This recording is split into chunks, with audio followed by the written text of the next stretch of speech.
मित्रांनो, आज आपण वाघाळा कारखान्यावर आहोत आणि या ठिकाणी आपण ह्या बैलगाड्या वगैरे पाहत आहोत. कशा पद्धतीनं बैलगाड्या वगैरे भरल्या जातात. ट्रॅक्टरचा या ठिकाणी गट आहे आणि पलीकडं ट्रॅक्टर वगैरे पण खूप लावलेले आहेत. अशा पद्धतीच्या कुपी वगैरे असतात ऊस तोडणाऱ्याच्या आणि जनावरं वगैरे पण त्यांच्या सोबत असतात. तर उघड्यावरच 1-4 महिन्यापर्यंत संसार असतो. त्याच्यानंतर मग त्यांना पण त्यांचं घर शेत वगैरे आहेत. आता हा महिना आहे फेब्रुवारीचा आणि एक 15 दिवस 20 दिवस कारखाने चालतील.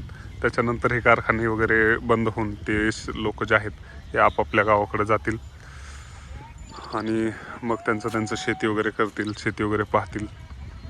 अशा पद्धतीचं बैलगाडीमध्ये ऊस वगैरे भरून आणला जातो. आज बहुतेक हे घरी आहेत. त्यांना फळ भेटलं नसेल किंवा मग बाकी काही कामामुळे ते घरी असतील, ते आपण नाहीच सांगू शकत. तर खूप साऱ्या जणांचा उपजीविकेचा हा व्यवसाय आहे. कारखान्याच्या जीवावरच बऱ्याच लोकांचे संसार चालतात. आमच्या बीड जिल्ह्यामध्ये शेती कमी असल्यामुळं अशा पद्धतीनं जगावं लागते लाईफ. कारखाना वगैरे कष्ट करूनच. असंही बीड जिल्ह्याची ओळख ही ऊसतोड मजुरांचा जिल्हा म्हणूनच आहे.